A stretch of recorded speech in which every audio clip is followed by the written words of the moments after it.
The warm glow of sunset poured through the floor-to-ceiling windows of the Sinclair penthouse, casting golden light across the sleek, modern decor. The apartment was a masterpiece of glass and steel, a reflection of its owner, powerful, polished, and impenetrable. At least, that's what the world thought. Nate Sinclair stood near the window, a glass of whiskey in his hand, watching the city move below him like a living, breathing entity. The CEO of Sinclair Capital, a self-made billionaire, a man who had built his empire from nothing. Yet, in this moment, he felt the weight of something he couldn't quite define, pressing against his chest. He had spent years pouring his soul into his work, building a life of luxury for himself, and more importantly, for his son. But was luxury enough? He glanced over his shoulder. Ethan sat on the plush white couch, legs crossed, his small hands gripping a tablet. He was lost in a game, his dark curls bouncing slightly as he concentrated, the same determined furrow in his brow that his mother used to have. Rebecca. The name still carried weight, even 5 years after she had been taken from them. A car accident, a single moment of chaos that had shattered their world. Nate had done everything he could to fill the void, to be both father and mother. But something was missing, and he believed he had found that missing piece in Victoria Lancaster. He turned fully toward his son. "Hey, buddy." Ethan looked up, pulling one headphone off his ear. "Yeah, Dad?" Nate set his drink down, sitting beside his son. He felt his throat tighten. He hadn't expected this to be so difficult. "I need to talk to you about something important." Ethan tilted his head, his sharp brown eyes locking onto his father's with an intelligence beyond his years. "What's up?" Nate took a deep breath. "You know how much I love you, right?" Ethan frowned. "Of course." "And you know, I always try to make sure you're happy?" Ethan nodded, but now he was staring at his father with quiet curiosity, sensing that something bigger was coming. "Well," Nate said, forcing a smile, "I've been seeing someone. Her name is Victoria, and I asked her to marry me." Ethan's fingers tightened slightly around the tablet in his lap. "Marry you?" Nate leaned forward. "Yeah, she's wonderful, smart, kind, and—" He hesitated. "I really think you'll like her." Silence. Ethan's expression was unreadable. Nate had expected questions, maybe even excitement. Instead, his son was just watching him. So finally, Ethan asked, "Is she nice?" Nate chuckled. "Of course she is." Another pause. "But what about Mom?" Nate's heart clenched. He had expected this. "Your mom will always be a part of us, buddy. No one could ever replace her. But Victoria isn't trying to. She just wants to be here for us, to make our family whole again." Ethan's eyes dropped to his tablet. His fingers tapped absent-mindedly against the screen. When he spoke, his voice was quiet. "When do I meet her?" Nate felt a wave of relief. "Soon. I was hoping we could all have dinner together this weekend." Ethan nodded slowly. "Okay."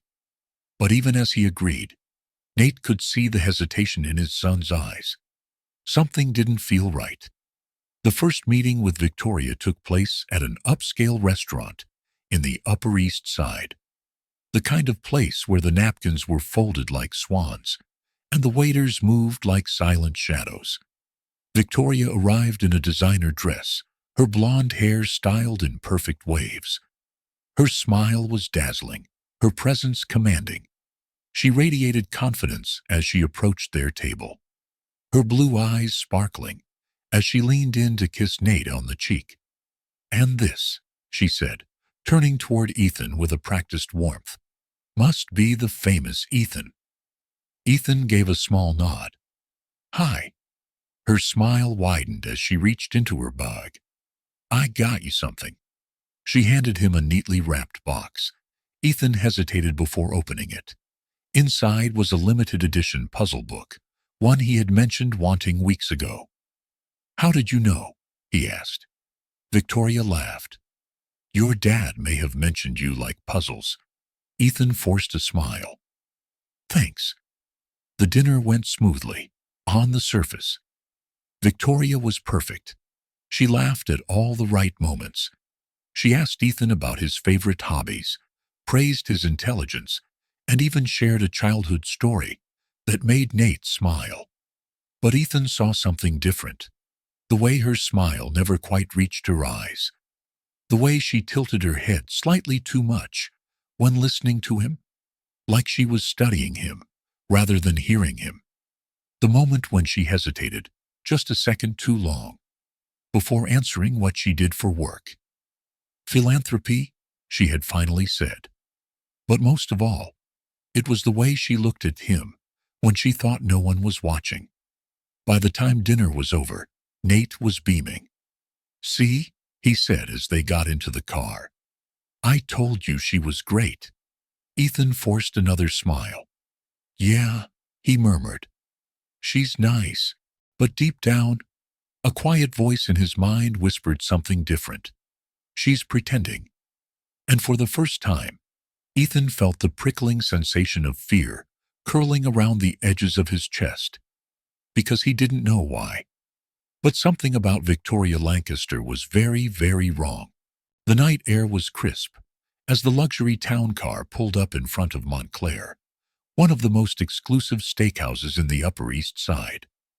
The soft glow of chandeliers spilled out from behind towering glass windows, illuminating the sharply dressed patrons who dined inside.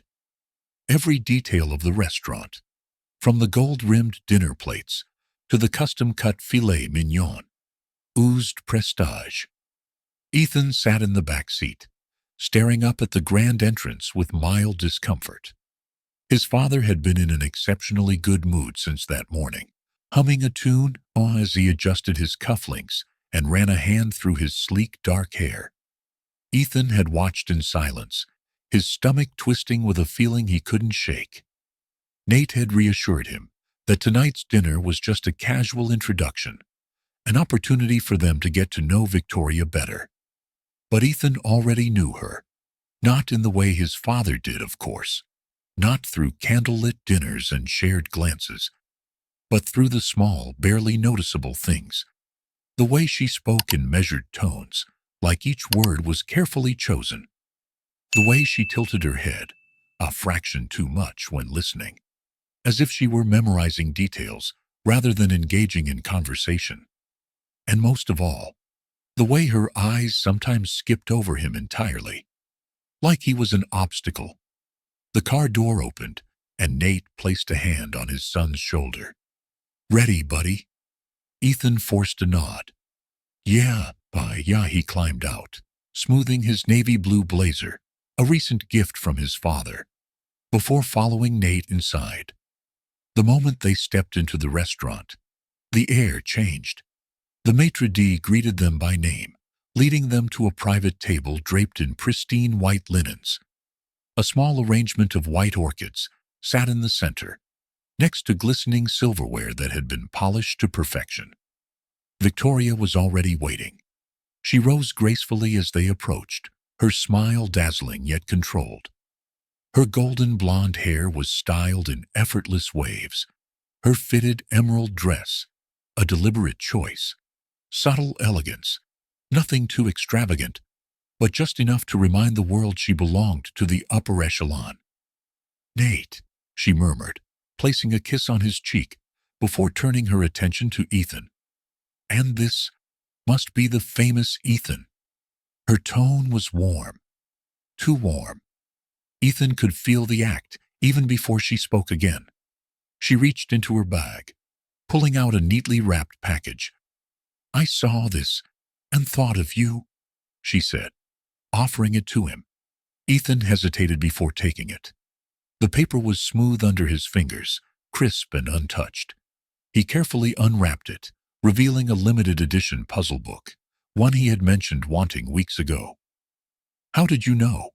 he asked, narrowing his eyes slightly. Victoria let out a soft, practiced laugh. Your dad may have mentioned you like puzzles. Ethan didn't believe her. Nate grinned. See? She's already paying attention. Ethan forced a smile. Yeah, thanks. As he tucked the book away, he noticed something.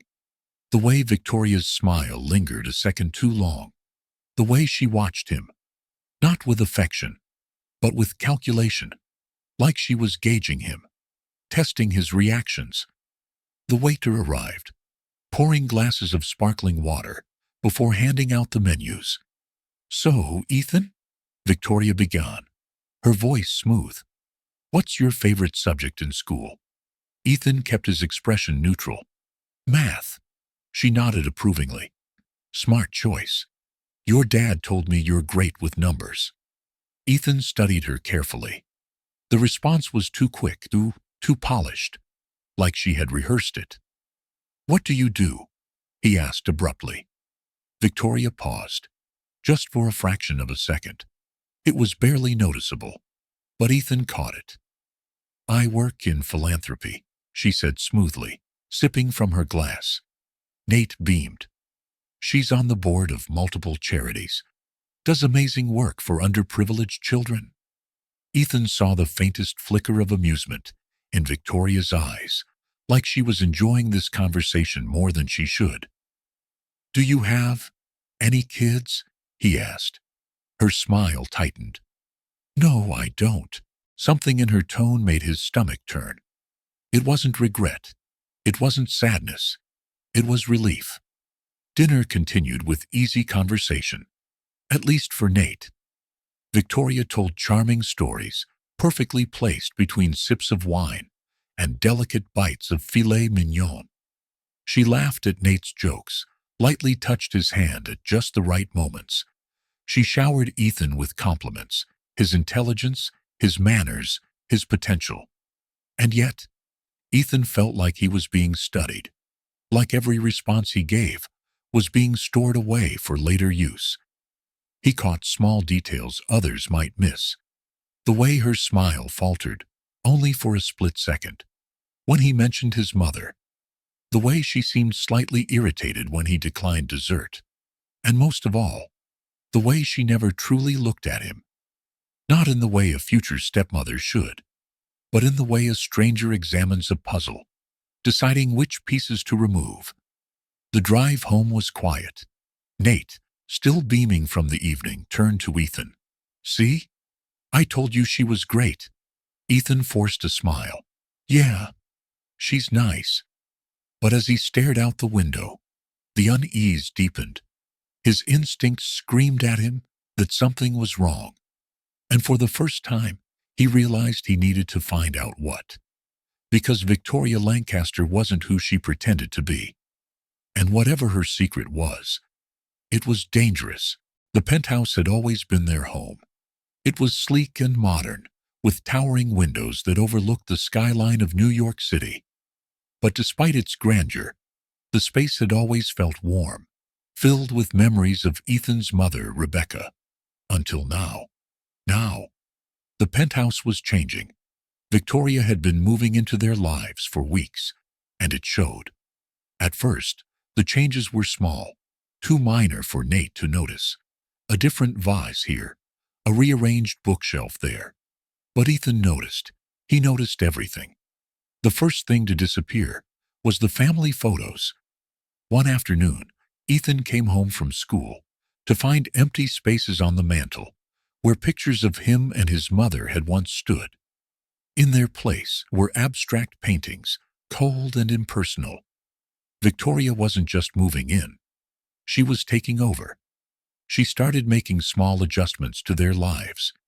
She changed Ethan's school lunches, swapping out his favorite peanut butter sandwich for something healthier. She insisted on adjusting his bedtime, claiming that 8-year-olds need structure. She hired a new housekeeper, even though Grace Holloway, their loyal nanny, had been with them for years. Grace is getting old, Victoria had said casually one evening, swirling her wine glass. Wouldn't it be nice to have some fresh help? Ethan had frozen at the suggestion. Grace isn't just help, he'd blurted out. She's family. Victoria's smile tightened at his response, but she said nothing. For now. Ethan started paying attention, really paying attention. And the more he watched, the more he realized something wasn't right. Her smile didn't always reach her eyes. When she laughed at Nate's jokes, the sound was light and delicate, but her eyes remained cold. She spoke in half-truths. Whenever Nate asked about her past, Victoria would pause just for a second before answering. She controlled the conversation. Every topic revolved around her plans, her ideas, her vision for their new family. And Nate? He didn't see any of it. One afternoon, while Ethan walked past Victoria's study and heard her muffled voice, she was on the phone. Her tone was sharp, not the usual smooth, honeyed voice she used in front of his dad. Ethan froze in the doorway, his heartbeat quickening. Victoria, I told you, just wait until we're married. Then I'll leave access to everything. A long silence. Then a voice, a man's voice, responded. Mon. And the boy? Ethan felt his stomach drop. Victoria, he won't be a problem much longer. Ethan's blood ran cold. His fingers tightened around the edge of the doorframe. They were talking about him.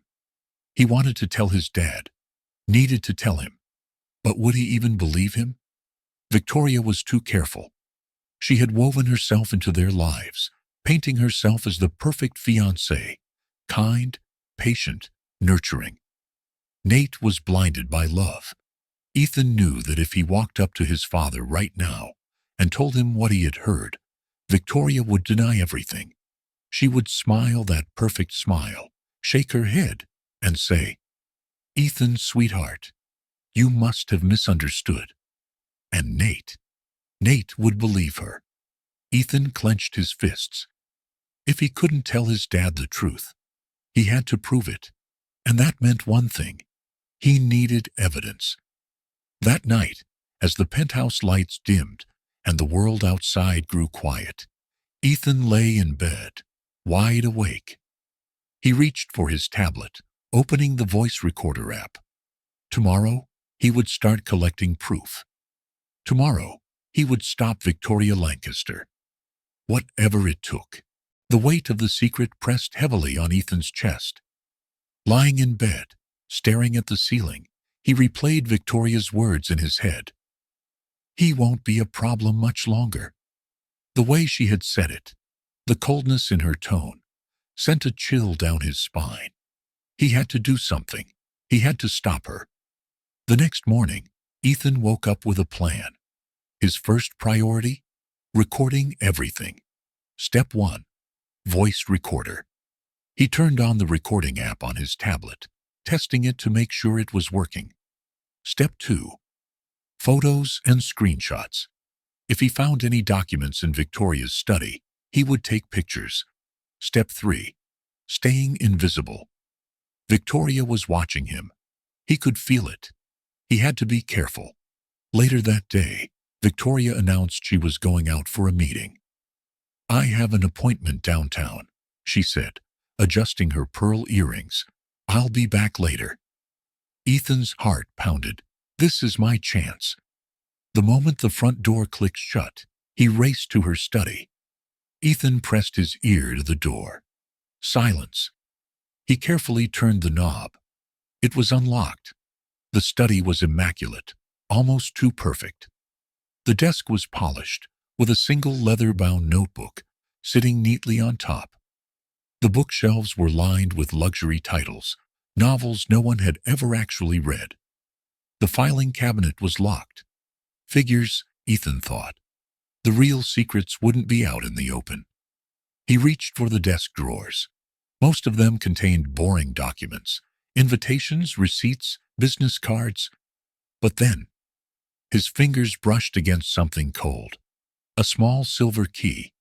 His breath caught. Ethan held the key tightly in his palm. He knew what it was for. He knew he shouldn't. But he also knew he had no choice. He kneeled beside the filing cabinet, slid the key into the lock, and turned. Click. The drawer opened. Inside, he found exactly what he was looking for. Legal documents with Nate's name on them, papers transferring assets, a prenup, one that protected only Victoria. His fingers shook as he flipped through them. And then, he found an envelope. Inside were 2 plane tickets, first-class flight to Switzerland, departure, the day after the wedding. Ethan's stomach dropped. She's planning to disappear. A noise from the hallway made Ethan freeze. The hair on the back of his neck stood up. He turned, heart pounding, footsteps. Someone was coming. Ethan shoved the papers back into the drawer. He slammed it shut, just as the door handle twisted. Victoria. She stood in the doorway, her icy blue eyes narrowing. "What are you doing in here?" Ethan's mind raced. Think. I was looking for a pen." Victoria didn't blink. She took a slow step forward. A pen?" she repeated. Ethan swallowed hard. For a long moment, she just stared at him. Then, she smiled. "You know, Ethan," she said softly, "I know this is hard for you." Her tone was gentle, but there was something wrong about it. "I understand. You're scared. You don't want your father to move on. But it's okay." She kneeled in front of him, tilting her head. "You'll see soon enough that I'm not the enemy here." Ethan forced a smile. He nodded. He had no choice. That night, Ethan lay awake in bed, staring at the ceiling. His hands were still shaking. He had almost gotten caught. But the worst part? Victoria knew. She didn't know everything. Not yet. But she suspected. And that meant he was running out of time. If Victoria was watching him, then he needed help. Someone else had to know the truth. And there was only one person Ethan trusted enough. Grace Holloway. She had been with him since he was born. She would believe him. Tomorrow, he would tell her everything. And then, he would expose Victoria Lancaster.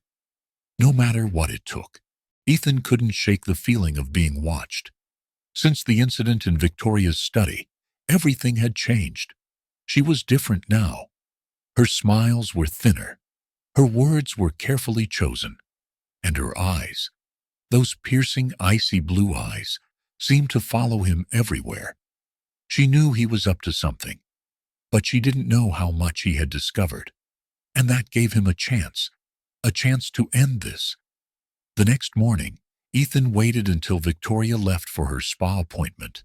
Then, he made his move. He rushed to the kitchen, where Grace Holloway, their longtime housekeeper, and the closest thing he had to a grandmother, was preparing breakfast. She looked up and smiled. "Morning, sweetheart. You want pancakes?" Ethan hesitated. He wanted to say yes, to sit at the counter, eat breakfast, and pretend everything was normal. But it wasn't. "Grace." His voice was barely above a whisper. Her smile faded. "What is it, honey?" Ethan took a deep breath. Then, he told her everything. She listened without interrupting. Her expression shifted from concern to shock to horror as he detailed Victoria's conversations, her secrets, the prenup, and the plane tickets. When he finished, she let out a slow, shaky breath. "Ethan, are you absolutely sure?" Ethan pulled out his tablet. He tapped the screen. A recording played. "Once we're married, I'll have access to everything. And the boy. He won't be a problem much longer." Grace's face drained of color. She sat down heavily in the chair. "Oh, my Lord." Grace took his hands, her fingers warm and firm around his. "We can't go to your father yet," she said. "Not without more proof." Ethan nodded. He had been thinking the same thing. Victoria was too manipulative. If they told Nate now, she would turn it against them. They needed undeniable evidence. "I need to find out more," Ethan said. Grace bit her lip but nodded.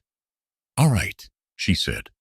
But you have to promise me no reckless decisions if she ever finds out what you're doing." She trailed off. She didn't need to finish. Ethan knew exactly what Victoria was capable of. Step 1. Keep recording. Ethan left his tablet on whenever Victoria was home. Step 2. Search for more clues. He needed access to her locked safe. Step 3. Stay invisible. Victoria couldn't suspect anything, but he could already tell. She was watching him. That night at dinner, Victoria was in rare form. Her smile was dazzling. Her voice was warm. Her laugh was soft and elegant. But Ethan saw through it. He watched as she poured wine for Nate, as she leaned in just enough, as she tilted her head at just the right moments. She was performing. For his father, for the guests, for everyone. And then she turned to Ethan. Her expression didn't change, but her eyes, they darkened. "Sweetheart," she said, "I noticed you've been acting a little distracted lately." Ethan's fork froze halfway to his mouth. "I'm fine," he muttered. Victoria's smile widened, but there was no warmth in it. "Good. I'd hate to think something was bothering you." Her gaze held his for a second too long. It was a warning, a silent threat. Ethan's stomach tightened. She knew. She didn't know everything. Not yet. But she suspected. And that meant he had to move fast. Late that night, while Victoria and Nate were asleep, Ethan made his move. He slipped out of bed, moving silently across the penthouse. The study door was locked, but he knew where Victoria kept the spare key. His fingers trembled as he slid it into the lock. Click. He stepped inside. And then he saw it. The safe. A small black fingerprint-activated vault, tucked behind the bookshelf. Ethan's heart pounded. This was it. This was where she kept the real secrets. He tried pressing random numbers. Nothing. He tried his father's birthday. Nothing. Then he tried Victoria's birthday. Click. The safe unlocked. Ethan's breath hitched. He pulled the door open. Inside, he found documents, photographs, and a small black notebook. He grabbed the notebook and flipped it open. His stomach dropped. It was a list of names. James Holloway, deceased. Richard Calloway, deceased. Anthony Maddox, missing. And then, at the bottom of the page, Nate Sinclair next.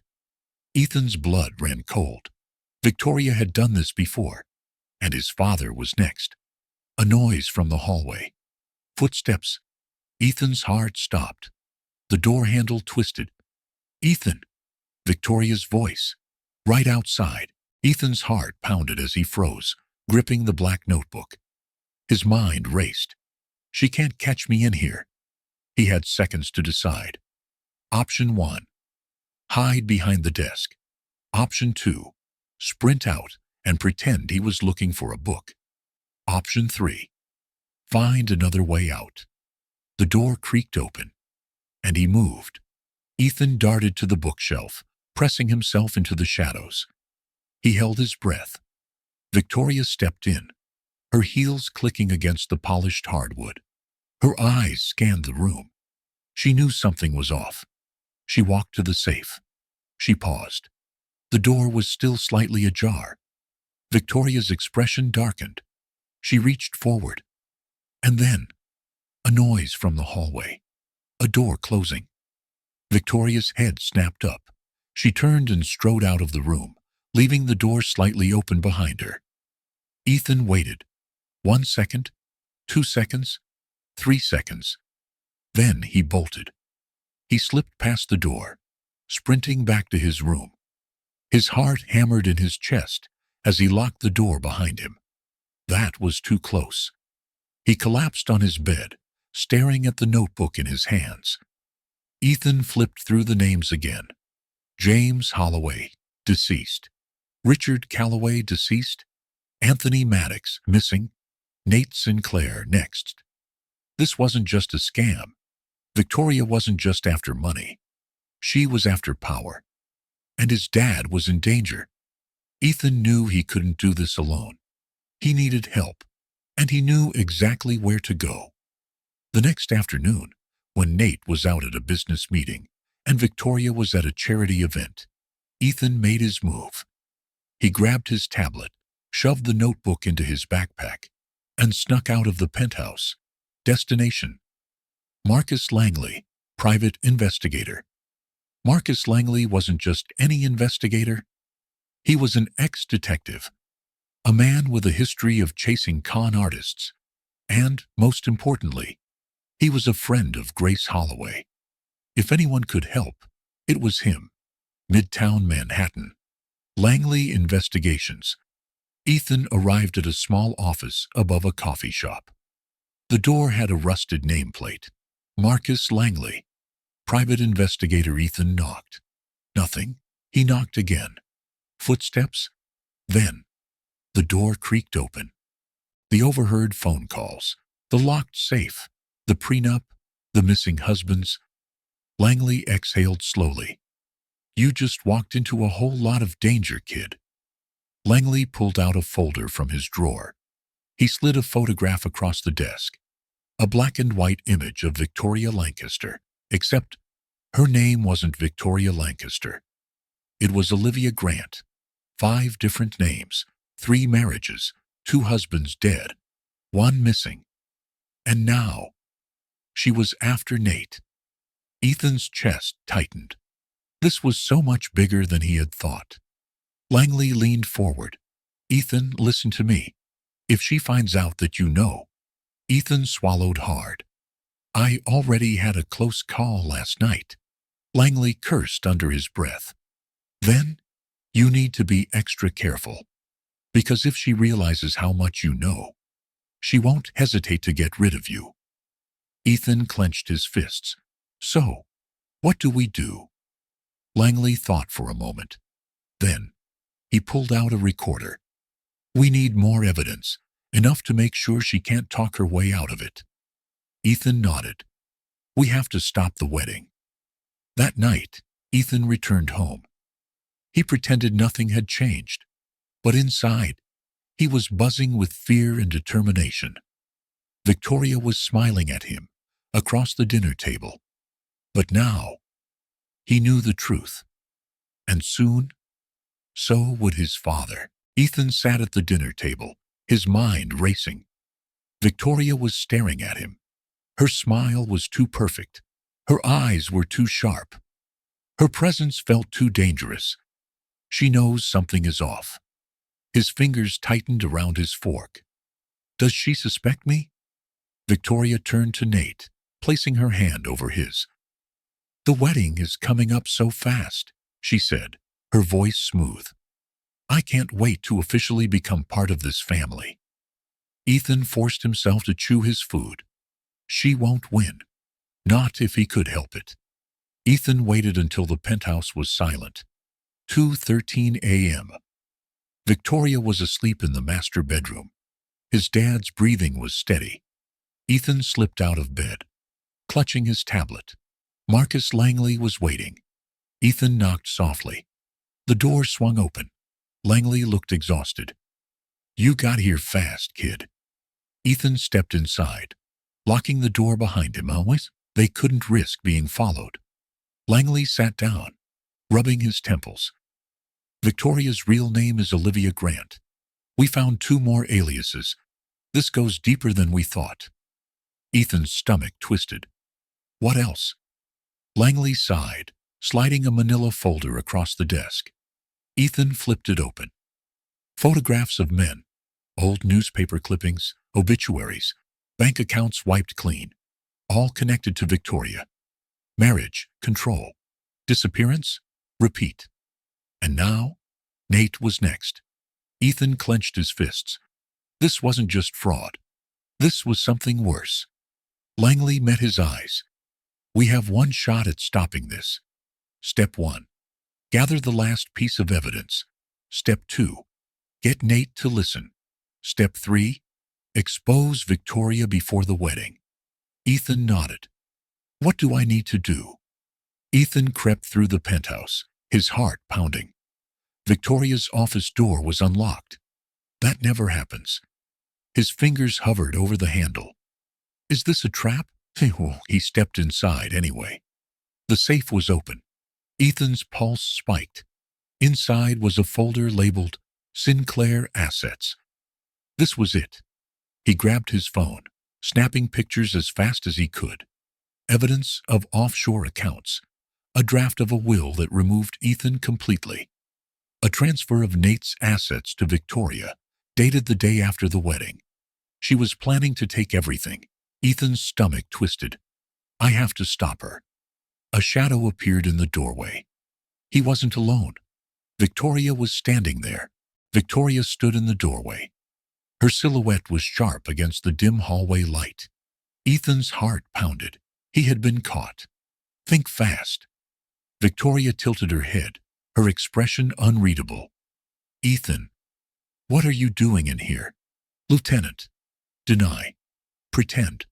Ethan swallowed hard. I was looking for my notebook. Victoria didn't move. Your notebook? Her voice was too smooth. She doesn't believe me. Victoria took a slow step forward. You know, Ethan, your father and I have been talking. Ethan stiffened. He's worried about you. You've been acting out a lot lately. She's already planting doubt in his mind. Victoria smiled. Why don't we have a little chat? Just the two of us. Ethan hesitated. If I refuse, she'll suspect more. If I go, I might be walking into a trap. But I need to play along. He nodded slowly. Okay. Victoria's sitting room says midnight. The air was thick with tension. Victoria poured a glass of wine for herself. She studied Ethan carefully, like a predator analyzing prey. Ethan, let's be honest with each other. Ethan stayed silent. I know you don't like me. You think I'm not good for your father. You don't trust me. Victoria leaned forward. Her smile was sharp. But what if I told you I don't trust you either? Ethan's stomach flipped. What do you mean? Victoria's fingers tapped lightly against her glass. I see everything, Ethan. I know you've been sneaking around. I know you've been talking to people you shouldn't be. I know you're trying to ruin my wedding. Ethan held his breath. Stay calm. Don't show fear. Victoria sighed dramatically. It's exhausting, you know. Trying to be a mother to you. Trying to bring our family together, only for you to keep pushing me away. Liar. Manipulative liar. Victoria's tone darkened. I have been so patient with you, Ethan. But patience runs out. Ethan's fingers tightened into fists. She's warning me. She's telling me to stop. Or else. Ethan stood up. I should go to bed. It's late. Victoria stared at him for a long moment. Then she nodded. Yes, you should. We have a big day tomorrow. Ethan ran to his room. He locked the door behind him. His hands were shaking. I need to move fast. I need to expose her before it's too late. The next morning, everything changed. Ethan walked into the dining room. His father was waiting. Nate's face was tense. Victoria sat beside him, her expression carefully neutral. This was bad. She got to him first. Ethan knew something was wrong the moment he stepped into the dining room. His father, Nate Sinclair, sat at the long marble table, a cup of coffee untouched in front of him. His expression was unreadable. Victoria sat beside him, the picture of calm sophistication. Ethan's stomach twisted. She got to him first. Good morning, Ethan. Victoria greeted, her voice silky smooth. Your father and I had a longer talk last night. Ethan froze. What did she tell him? Nate's eyes met his son's. We need to talk. Now. Victoria spoke first. Ethan, I know change is hard for you. I know you've been feeling uncertain about me. But what you've been doing, it's gone too far. She's framing me. She's turning him against me. Nate frowned. Victoria told me you've been sneaking around her office, that you've been making up wild accusations, that you even tried to steal from her. Ethan, what the hell is going on? Ethan's heart pounded. Dad, I can explain. I wasn't sneaking around. I was looking for the truth. Victoria isn't who she says she is. She's been lying to you this whole time. Victoria sighed dramatically. This is exactly what I was talking about, Nate. He's paranoid. He's making things up because he doesn't want to accept me as part of this family. Victoria reached into her bag and pulled out a folder. She slid it across the table to Nate. I didn't want to do this, she said, her voice dripping with false sadness. But I think Ethan needs professional help. What? What is she talking about? Nate opened the folder. Inside were doctored emails, fake psychologist reports, and forged messages supposedly from Ethan. Ethan felt like the floor had dropped out from beneath him. She planned this. She's trying to make me look crazy. Nate ran a hand over his face. Ethan, I don't understand. Why would you do this? He's questioning me. She's winning. Ethan clenched his fists. Dad, I swear to you, I never wrote any of that. She's setting me up. Victoria let out a small, sad sigh. I wish I didn't have to do this, but I think Ethan should see a therapist. For his own good. Ethan locked eyes with Victoria. This wasn't just a battle anymore. This was war. And she had just made her first major move. He needed to strike back. Before it was too late. Later that afternoon. Private investigator's office. Ethan sat in Marcus Langley's dimly lit office. Marcus Langley, a retired detective turned private investigator, was their only hope now. Kid, I ran her background check. And you were right. Victoria Lancaster isn't her real name. Her past is a web of lies. Marcus slid a file across the desk. Inside were marriage records, bank transactions, and missing person reports. 3 marriages, 3 disappearances, 3 drained bank accounts. Ethan's blood ran cold. She's done this before? Marcus nodded grimly. And your father is next. If we don't stop her. Ethan flipped through the pages. And then he saw it. A familiar name. One of Victoria's past husbands was still alive, and he was in hiding. Ethan's heart pounded. If they could find him, they could expose her once and for all. But that also meant Victoria wasn't working alone. There was someone else, a bigger force behind her. Ethan stood up. Marcus, we need to find him. Before it's too late. Marcus nodded. We don't have much time. Because if Victoria realizes we're onto her, she won't just try to ruin you. She'll make sure you disappear. Ethan lay awake in bed, staring at the ceiling. The city lights outside his window cast flickering shadows across his room, but he barely noticed them. His mind was racing. Victoria had successfully planted doubt in his father's mind. She was getting closer to securing her control over their lives. If he didn't act now, she would win.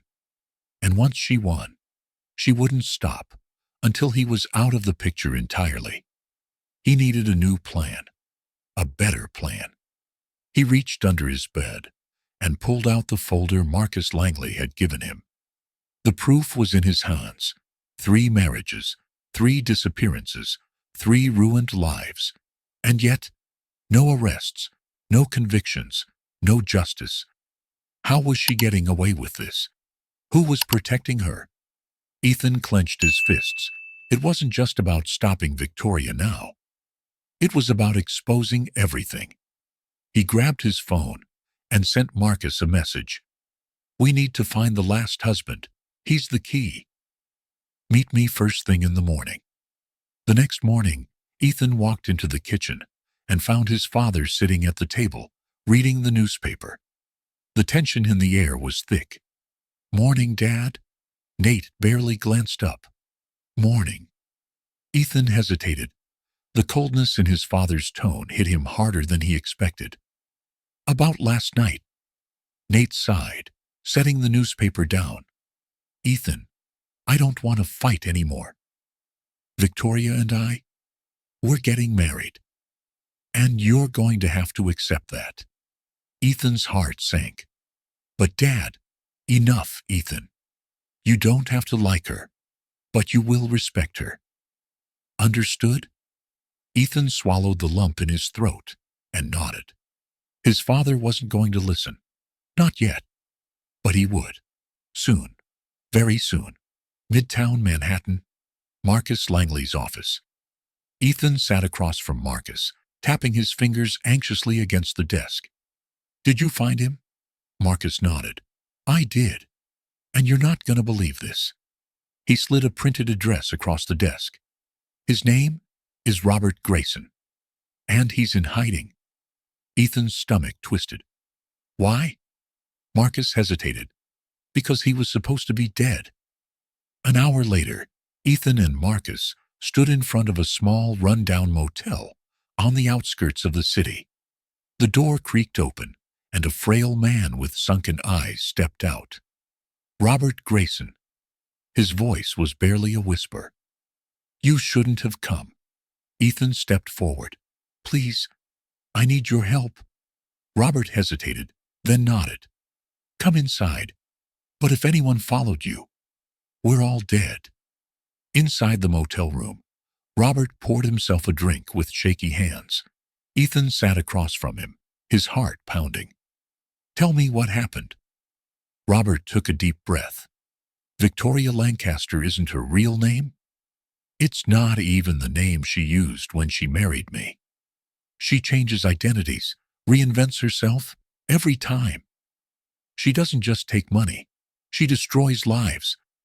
Ethan listened, horrified, as Robert recounted his story. The love bombing, the manipulation, the gaslighting, the financial drain. "And then," Robert whispered, "she tried to kill me." Ethan's breath hitched. "What?" Robert rolled up his sleeve, revealing a long scar running down his arm. "She poisoned me, made it look like an overdose. I barely survived. And I've been running ever since." Ethan's hands clenched into fists. "She's doing it again. To my dad." Robert's eyes darkened. "Then we need to stop her." Robert reached into a duffel bag and pulled out a flash drive. "This has everything. Bank transfers, fake passports, her real name. Proof that she's been working with someone powerful." Ethan's heart pounded. "Who?" Robert hesitated. Then, in a quiet voice, he said the name, and Ethan's world shattered. Ethan burst through the front door, out of breath. His father looked up from the couch. "Ethan, where have you—" "Dad, listen to me. Victoria is lying to you. I have proof." Victoria stepped into the room, her expression unreadable. "Ethan," she said smoothly, "you're making a scene. Again." Ethan ignored her. He pulled out the flash drive and held it up. "This is everything. The truth about her. And the people she's working with." Victoria's expression faltered for the first time. Nate frowned. "Ethan, what are you talking about?" Ethan swallowed hard. Then he whispered the name Robert had told him, and Nate's face went pale, deadly pale, because the name Ethan had just said was someone Nate knew. The Sinclair penthouse, usually a sanctuary of peace and luxury, now felt like a pressure cooker about to explode. The air was thick with tension as Nate Sinclair stared at his son, his face drained of all color. Ethan had just uttered a name that sent a chill down Nate's spine, a name that meant Victoria Lancaster wasn't working alone. She had powerful allies, and one of them was someone Nate trusted. "Say that again," Nate whispered. his voice barely audible. "It's him, Dad," Ethan repeated, his fingers tightening around the flash drive. "She's working with enough." Victoria's voice cut through the air, sharp as a knife. She turned to Nate, her expression a carefully crafted mask of disbelief and pain. "Are you really going to entertain this, Nate? Your son is paranoid, delusional. He's been feeding himself conspiracies. And you're letting him turn against me." For a split second, Nate hesitated. Then he turned to Ethan. "What's on that drive?" Ethan took a deep breath, knowing this was the moment everything changed. "Proof, Dad. Proof that she's not who she says she is. And proof that she's been planning this since the beginning." Minutes later, they were in Nate's private office. The flash drive was plugged into his laptop. The screen flickered to life. And then, the truth unfolded. Transaction records, offshore accounts, fake passports, a digital footprint connecting Victoria to someone inside Sinclair Enterprises. Nate's hands clenched into fists. "My God!" Ethan pointed at the screen. "Do you believe me now?" I don't know what to say," Nate whispered. "This is bigger than I thought." Victoria stood behind them, silent for the first time. And then she moved, fast. Her hand reached for something behind her back. Ethan's instincts kicked in. "Dad, watch out!" But it was too late. The moment of hesitation cost them everything. Victoria had been playing the long game, and she had just made her move. The sound of a gunshot echoed through the office. The bullet missed Nate by inches, shattering a glass cabinet behind him. Victoria was holding a small pistol, her hands steady, her eyes ice cold. "You just had to keep digging, didn't you?" Ethan grabbed his dad's arm. "We have to go."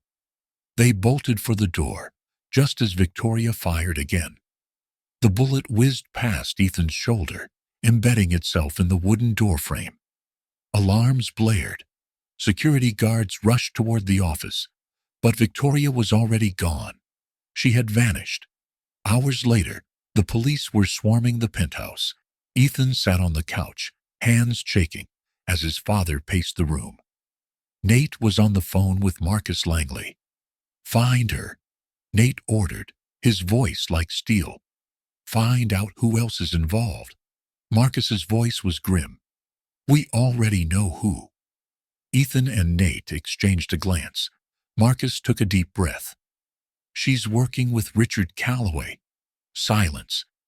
And then, Nate punched the wall, his entire body shaking. "That son of a—" Ethan swallowed hard. Richard Calloway, Nate's closest business partner. A man who had been at their dinner table, who had watched Ethan grow up. And now he was working with Victoria to destroy them. Ethan stared at the documents on the screen. Richard Calloway had been laundering money for years. He had ties to Victoria's previous victims, and worse, he had been orchestrating the entire thing. Victoria wasn't working alone. She was a piece of a much bigger puzzle. And now, the entire Sinclair empire was in danger. Ethan clenched his fists. "We have to stop them." Nate nodded. "We will. But we have to be careful. Because now, Victoria wasn't just trying to steal their money. She was trying to destroy them. And she wasn't done yet." The tension inside the Sinclair penthouse was suffocating. Nate paced back and forth, his jaw clenched so tightly that the muscles twitched. Victoria Lancaster had vanished. Richard Calloway, his trusted business partner, had been exposed as her accomplice. And worst of all, Ethan was still in danger. She wasn't done yet. She wouldn't go down without a fight. And she had just made her next move. Nate's phone buzzed.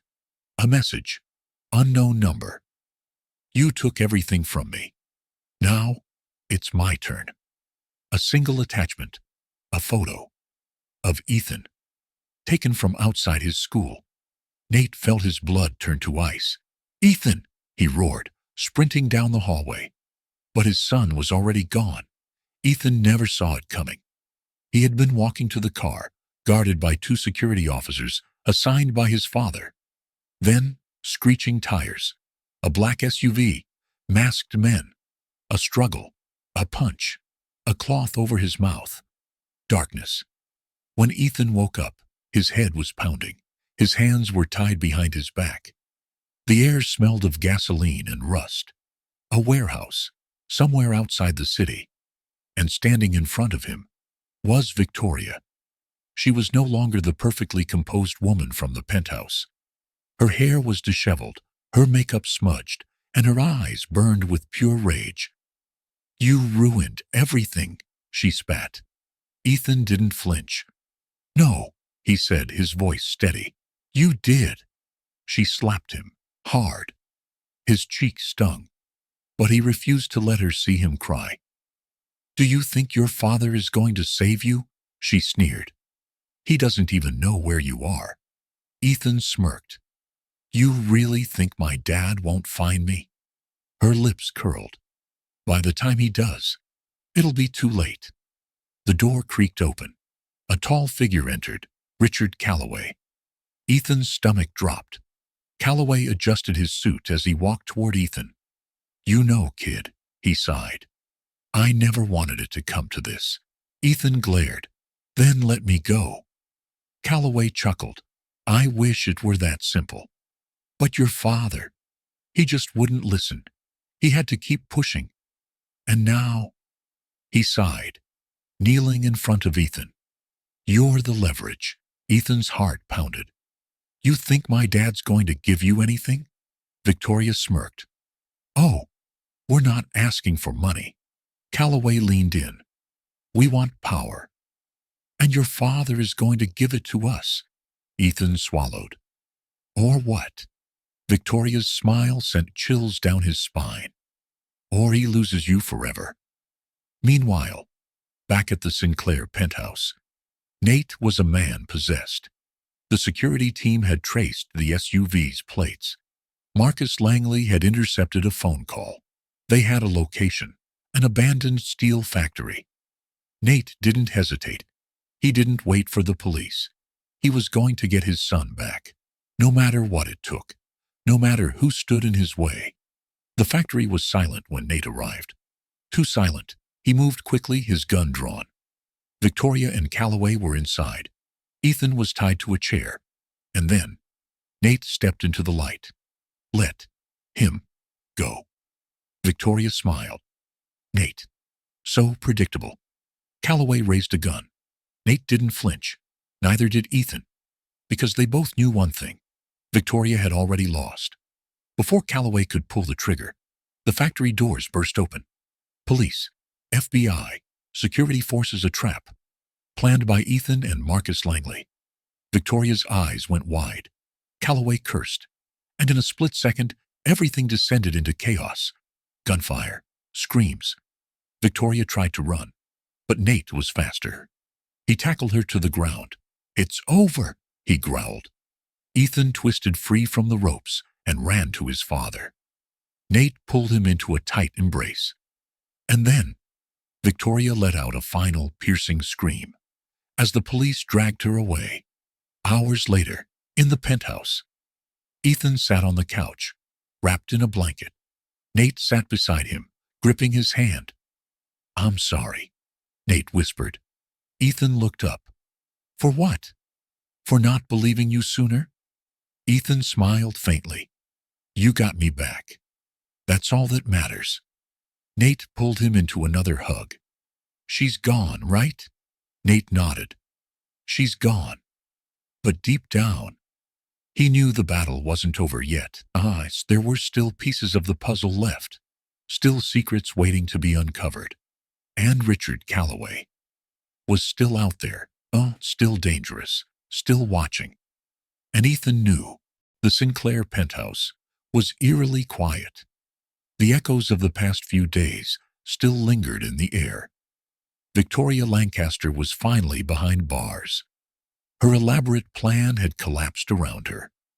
The wedding that was meant to secure her future had instead become her downfall. But despite her arrest, a lingering sense of unease hung over the Sinclair household, because Richard Calloway had escaped. And they all knew one thing: he wasn't finished yet. Ethan sat on the couch, staring at the city skyline. The glittering lights reflected off the glass.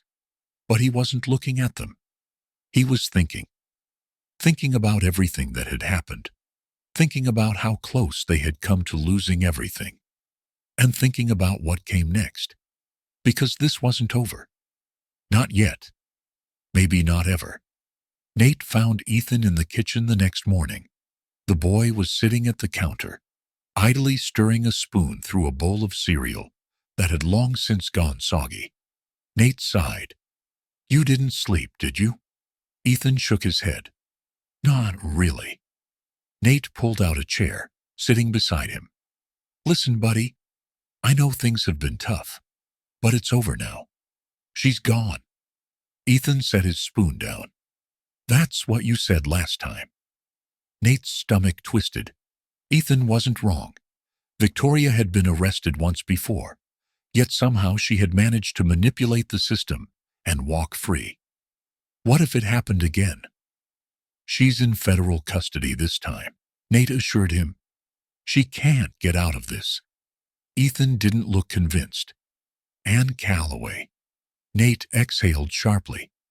"He won't get far." But even as he said it, he wasn't sure if he believed it. Richard Calloway wasn't just a con man. He was dangerous, and he was still out there. The news was everywhere. Socialite Victoria Lancaster, exposed as fraud in wedding scandal. Millionaire's bride-to-be arrested for conspiracy.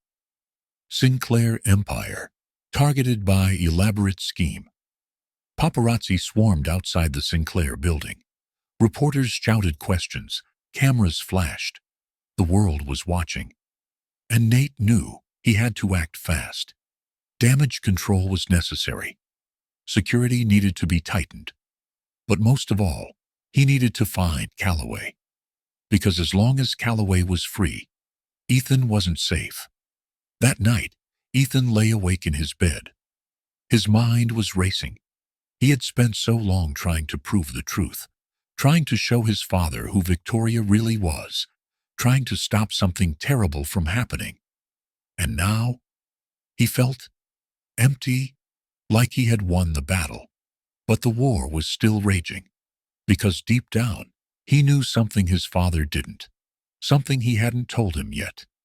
The truth about Richard Calloway, and the secret he had uncovered just before he was kidnapped. A secret that changed everything, and put them in even more danger than before. 2 weeks before Victoria's arrest, Ethan had found something hidden deep in Victoria's office. A folder, marked with his father's name. Inside were documents, contracts, and confidential information about the Sinclair business empire. But there was one file that stood out, a financial record, one that linked Richard Calloway to something much bigger, something more dangerous than just a con job, something illegal, and something that could destroy everything if it got out. Ethan had taken photos of the files before Victoria caught him, and now, looking at them again, his stomach churned, because he finally understood what they meant. And he finally understood what Calloway had been after all along. It wasn't just about money. It was about control. And now that Victoria was gone, Calloway was going to take matters into his own hands. Ethan knew he had two options. He could tell his father everything, or he could do what he did best, investigate it himself. Because if there was one thing Ethan Sinclair knew, it was that trusting the wrong person could be deadly. And if he was right about what these documents meant, then Calloway wasn't just going to disappear. He was going to strike back. And Ethan had to be ready. Because this time, it wasn't just about protecting his father's fortune. It was about protecting their lives. The city skyline was a blur of lights, But Ethan Sinclair wasn't paying attention. He sat in his father's office, staring at the screen of his tablet, scrolling through the pictures he had taken, the documents, the financial records, the undeniable proof that Richard Calloway was behind something far bigger than they had imagined. And now that Victoria was out of the picture, Calloway was going to make his move. It wasn't over. It had never been over. It was just beginning. Nate Sinclair was in a high-rise conference room across town. The city's elite had gathered for a private charity gala. Billionaires, executives, politicians, people who controlled everything. And Nate? He was the guest of honor. The Sinclair Foundation was the biggest donor of the night. The press was everywhere. Cameras flashed. But Nate didn't know that just outside the building, danger was waiting, because Richard Calloway had finally made his move. And Ethan? He was the only one who knew it was coming. And he was too late. Ethan had spent the last 24 hours putting the pieces together. He had decrypted hidden emails. He had analyzed the banking records. And he had discovered the real reason Victoria had targeted his father. It wasn't just about money. It was about power. Calloway had been laundering money through Sinclair Enterprises for years, and Victoria was supposed to marry Nate to take control of it. And Victoria was supposed to marry Nate to take control of it. But now, with her gone, Calloway was taking a different approach, a violent one. Ethan rushed to call his father. The line rang, and rang, and rang. No answer. Ethan's stomach twisted. Something was wrong. Outside the Sinclair Gala, black SUVs pulled up to the curb.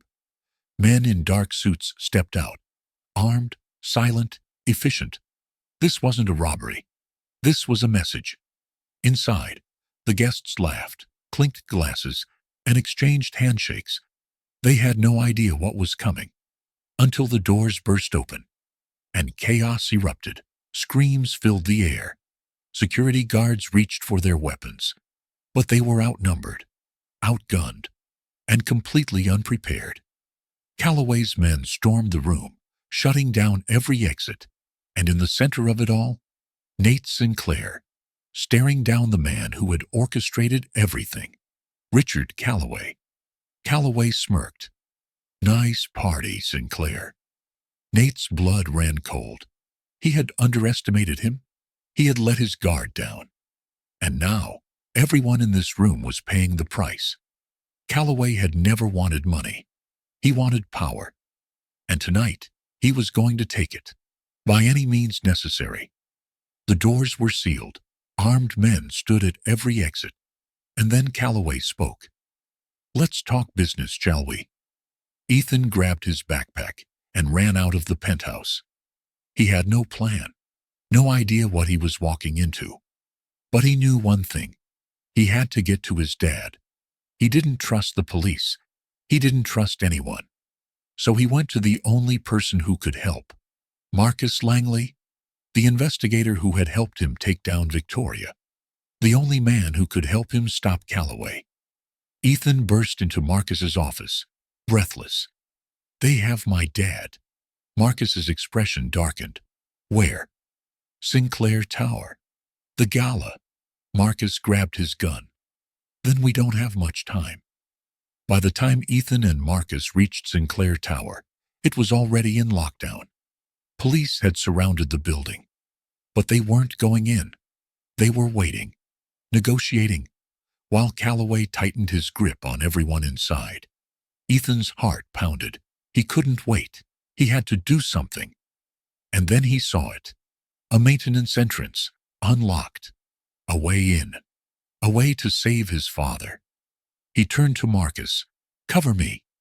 Marcus grabbed his shoulder. "Kid, you're insane." Ethan looked him dead in the eye. "I know." And then he ran. Inside, Nate was out of time. Calloway was done talking. He was ready to make his move. And then, the lights flickered. The fire alarm blared. And a voice rang out over the intercom. "Let my dad go." Calloway froze, because he knew that voice. Ethan. His plan had just gone sideways.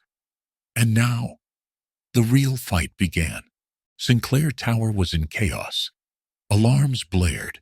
Red emergency lights flashed across the high ceilings. Guests screamed and ducked under tables. Armed men in black suits scrambled, caught off guard by the sudden disruption. And in the middle of it all, Richard Calloway stood frozen, gripping a pistol. His perfect plan had just been shattered. And the voice that ruined everything? Ethan Sinclair. Let my dad go. The words echoed over the intercoms, sharp and steady. It wasn't a request. It was a command. And for the first time, Calloway looked uncertain, because he had underestimated the one person who had been watching him all along, the one person who had outplayed Victoria, the one person who wasn't afraid of him, an 8-year-old boy. From the rooftop security room, Ethan clutched the microphone. His hands trembled, his heart pounded, but he wasn't backing down. Not now. Calloway, Ethan continued, his voice echoing across the room. I have everything.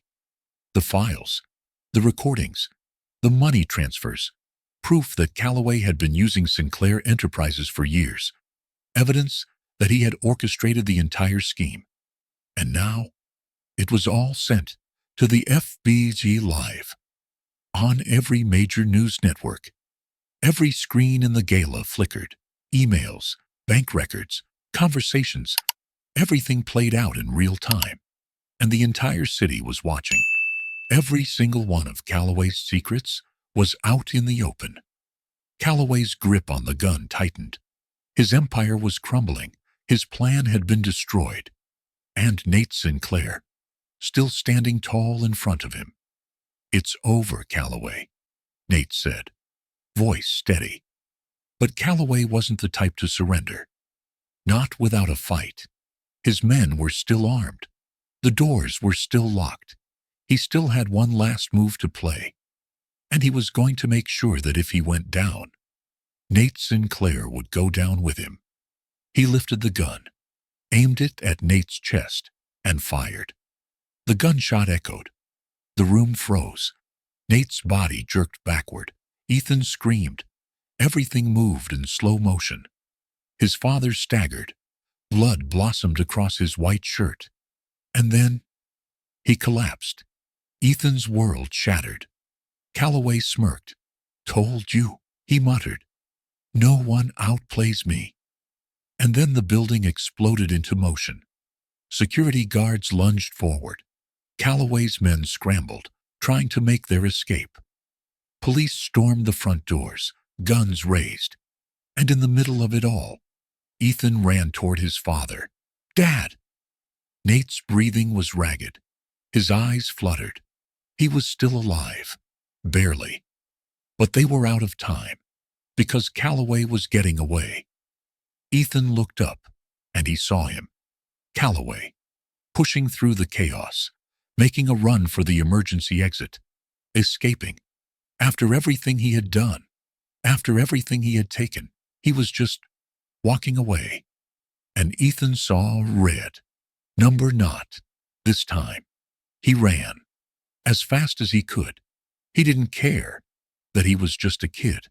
He didn't care that Calloway was bigger, stronger, because Ethan had something Calloway didn't, the truth.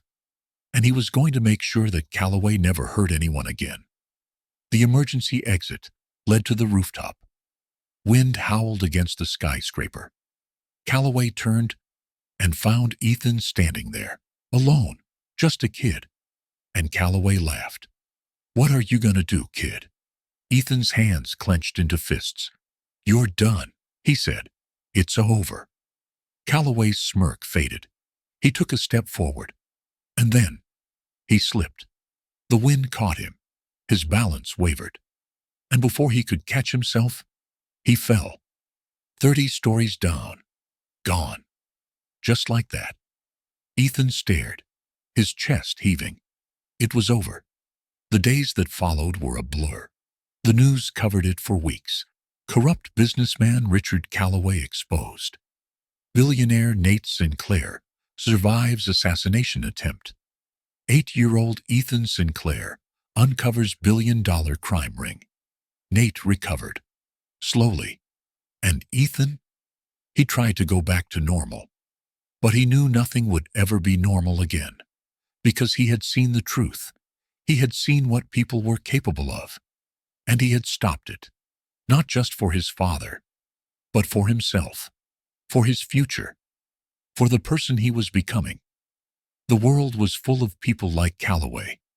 But now, he knew how to fight them.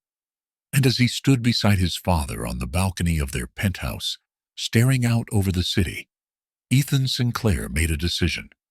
"We're going to make things right," he said. Nate looked at him, pride shining in his eyes. "Yeah," Nate said, "we are."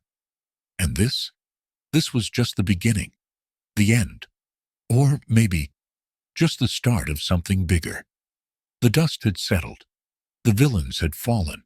Justice had been served. But was it really over? Ethan Sinclair had uncovered the truth, exposed the lies, and saved his father. But deep down, he knew. This was only the beginning. The world wasn't just black and white. There were more secrets waiting to be uncovered. More people like Calloway, hiding in the shadows. And Ethan? He wasn't a kid who looked the other way anymore. He was watching. He was ready. And something told him. This wasn't the last time he'd have to fight for the truth.